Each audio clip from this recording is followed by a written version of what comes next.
जय श्री महाकाल दोस्तों। तो हाजिर है हम आपके सामने हमारे दूसरे वीडियो के साथ। ये वीडियो एक स्टोरी टाइम के होगा। और स्टोरी किसकी? तो मेरी खुद की स्टोरी। ये स्टोरी लास्ट ईयर ऑलमोस्ट इसी सेम टाइम की है जब काउंसलिंग स्टार्ट हो रही हुई थी, रिजल्ट आया था।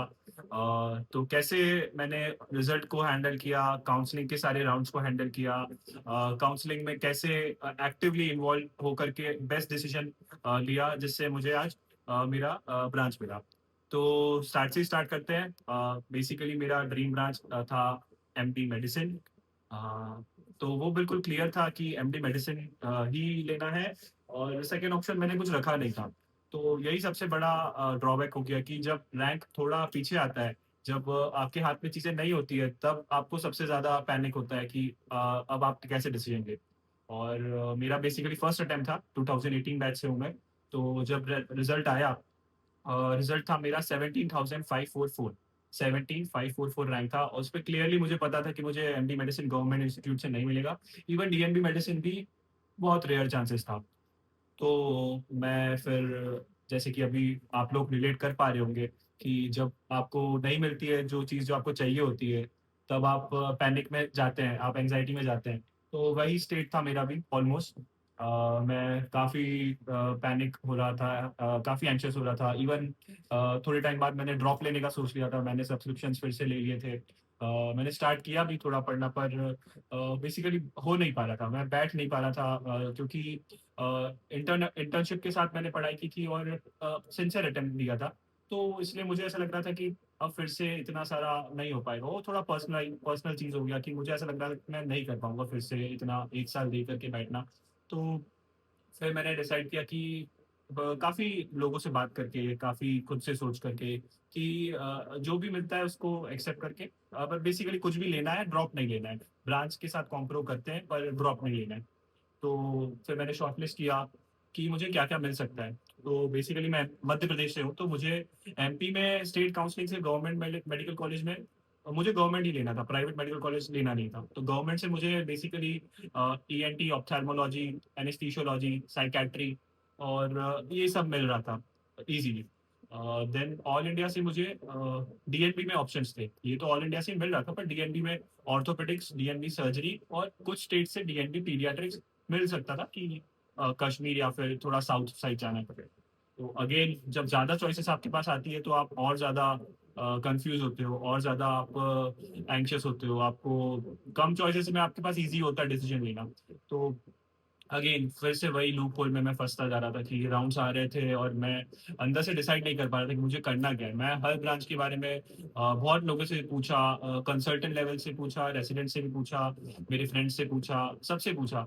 और फिर मैंने जब एंड अप हो गया कि कुछ भी समझ में नहीं आया, तो फिर मैंने थोड़ा-सा स्मार्टली सोचना शुरू किया कि मैंने अ, हटाना शुरू किया। बेसिकली जो नहीं चाहिए था वो हटाना शुरू किया। तो मैं आप लोगों को भी यही सजेस्ट करूँगा, अभी काउंसलिंग चल रही है। आप लोग भी, जो मेरी गलती हुई मुझसे, मैं आपको वो सजेस्ट करूँगा आप ना करें। तो काउंसलिंग में जब आपके पास ज़्यादा ऑप्शंस है, या फिर आप अगर उस सिनेरियो में हो कि आपका कोई एक ब्रांच नहीं, ब्रांच स्पेसिफिक नहीं हो, तो आप उसको हटाते जाइए। जो भी ब्रांच आपको नहीं चाहिए एटलीस्ट उनको बाहर करते जाइए। तो मैंने साइकियाट्री बाहर किया, फिर मैंने ईएनटी ऑप्थेल, क्योंकि मुझे ये पर्सनल चीज़ है, ये सारी ब्रांचेस बहुत अच्छी है खुद में। और मैं कोई भी ब्रांच के लिए ऐसा नहीं सोचता हूँ, ना मैं बिलीव करता हूँ, पर वो पर्सनल चीज़ है कि मुझे माइक्रो सर्जरीज़ मुझे लगता है मुझे नहीं होगा। साइकियाट्री मुझसे शायद नहीं हो पाता। तो मैंने वो बाहर किया कि सॉरी, वो मुझे नहीं करना है। फिर मेरे पास था एनेस्थीसियोलॉजी, जो मुझे थोड़ा-थोड़ा अच्छा लग रहा था कि हाँ, एनेस्थीसिया थोड़ा-सा मेडिसिन वाला पार्ट देगा, मेडिसिन वाला किक आएगा उसमें, थोड़ी इमरजेंसीज़ रहेगी। और बाद में मेरे पास था डीएनबी ऑर्थोपेडिक्स और डीएनबी सर्जरी। अब ये 3 लास्ट में मेरे पास ऑप्शन मैंने रखे दिमाग में। अब मैंने डीएनबी के लिए भी बहुत लोगों से पूछा, इवन डीएनबी के बारे में मुझे पता ही काउंसलिंग में पता चला कि डीएनबी भी कुछ होता है। जैसे कि आप लोगों को भी अभी शायद पता चल रहा होगा। तो डीएनबी के बारे में मैंने पता करना शुरू किया। अब वही प्रॉब्लम हुआ जो अभी आप लोगों के साथ हो रहा होगा। ज़्यादा ऑप्शंस, ज़्यादा इन्फॉर्मेशन, कंटेंट गूगल, यूट्यूब पर है ही नहीं।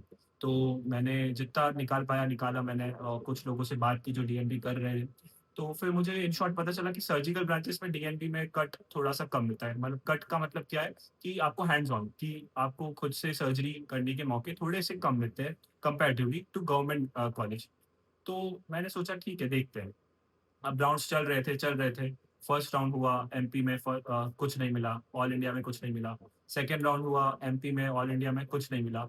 अब पैनिक का एकदम पीक स्टेज आ चुका था कि अब तो कुछ तो डालना पड़ेगा कि कुछ तो मिले, क्योंकि लोग भी एक्सपेक्ट कर रहे थे और मैं खुद से भी, मुझे भी समझ में नहीं आ रहा था कि करना क्या है, ड्रॉप लेना है, पढ़ना है, या फिर कुछ तो एक एक चीज़ होती है हाथ में तो थोड़ा-सा एंग्जायटी कम हो जाती है। तो मैंने सोचा थर्ड राउंड में मैं डीएनबी के ऑप्शंस डालता हूँ। तो अब ये अगेन ये एक थोड़ा-सा क्लाइमेक्स टाइप की डीएनबी मैंने डाला, लास्ट डे ऑफ काउंसलिंग था, लाइक चॉइस फिलिंग का, तो मैंने सब डाल दिए, डीएनबी ऑर्थोपेडिक्स, डीएनबी सर्जरी। कुछ इंस्टीट्यूट में मैं जाके देख कर भी आया था, मैं अगले वीडियो में उसके बारे में बताऊँगा। मैं पुणे में बेसिकली था कुछ वक़्त के लिए, तो मैं पुणे के कुछ डीएनबी इंस्टीट्यूट्स गया था देखने के लिए।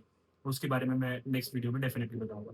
तो ये बात फिर थर्ड राउंड का लास्ट टाइम कुछ शायद मॉर्निंग 6 बजे तक होता है कि चॉइस फिलिंग आपको लॉक करनी है। अब मैंने डाल दिया, सब कुछ डाल दिया, डीएनबी सर्जरी, डीएनबी ऑर्थोपेडिक्स सब कुछ डाल दिया। बट अगेन मेरे माइंड में दिमाग में रात भर यही चलता रहा कि मैं कर नहीं पाऊँगा। सर्जिकल ब्रांच मेरे लिए है नहीं।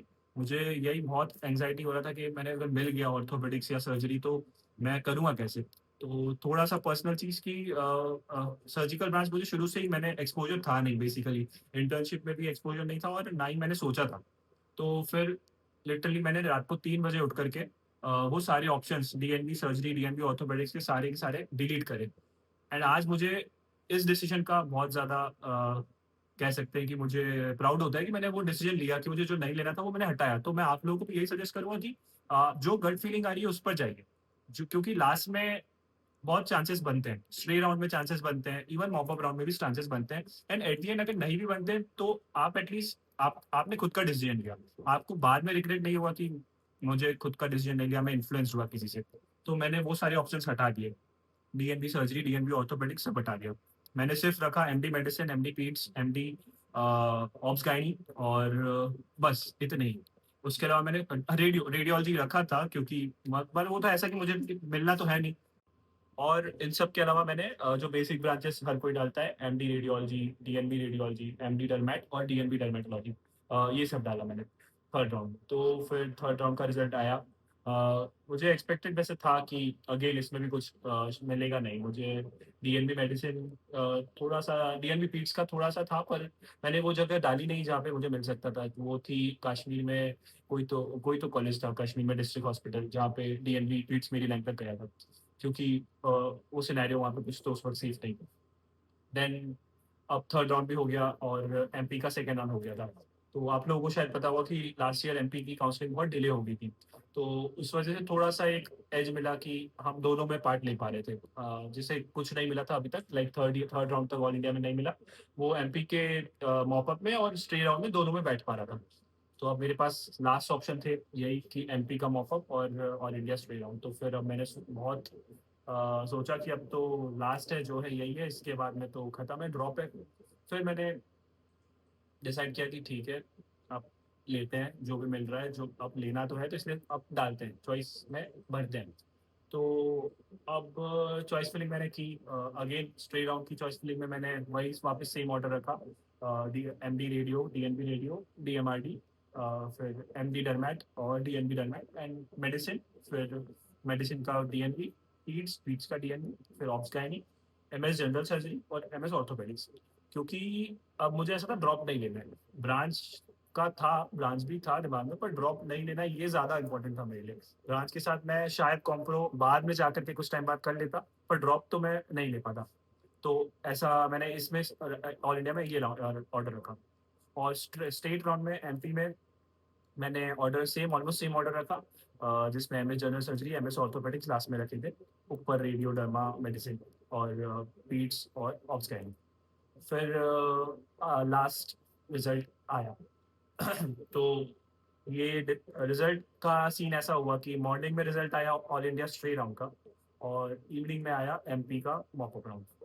तो मुझे अलॉट हुआ ऑल इंडिया स्ट्रे राउंड में सरप्राइजिंगली डीएमआरडी, जो कि मैंने नहीं सोचा था। यूजुअली डीएमआरडी बहुत ऊपर की रैंक पे क्लोज हो जाता है, लाइक आई गेस 12-13 हज़ार पे क्लोज हो जाता है, मैक्स जाता है तो 14,000 तक जाता है।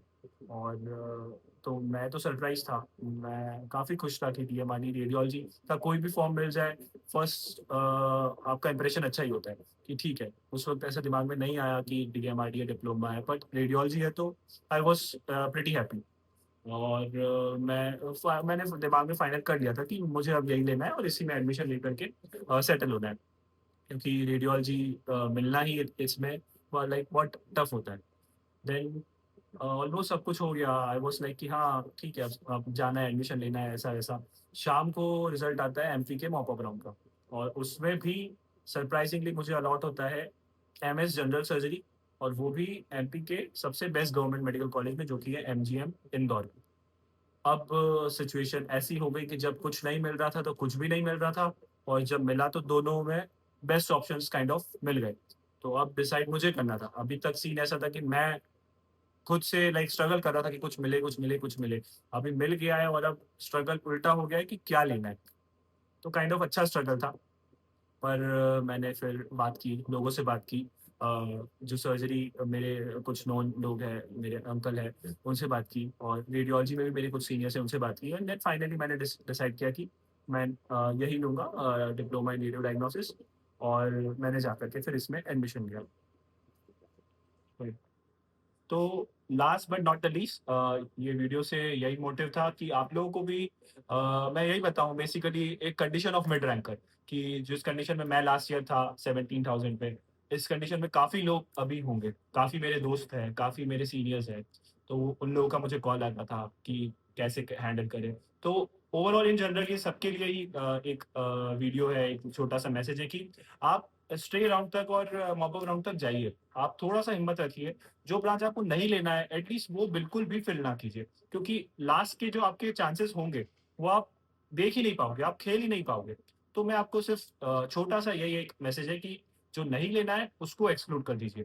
फालतू की ब्रांचेस बिल्कुल मत रखिए, पीयर प्रेशर में आकर या एंग्शियस होकर के बिल्कुल मत रखिए। थर्ड राउंड तक आप इवन सिर्फ वही ब्रांचेस रखिए जो आपको जेन्युइनली चाहिए, जिसके साथ आप हैंडल कर सकते हो, जिसके साथ आप सेटल हो सकते हो। बाद में आप स्ट्रे राउंड में और मॉप अप में जब आपके पास कोई चांस नहीं है, तब आप सारे चॉइसेस भरिए। और यही कहना चाहूँगा कि हमने देखा है लास्ट ईयर स्ट्रे राउंड में बहुत अच्छी लाइक ब्रांचेस गई थी बाय गॉड ग्रेस और हम उसके लिए ग्रेटफुल है।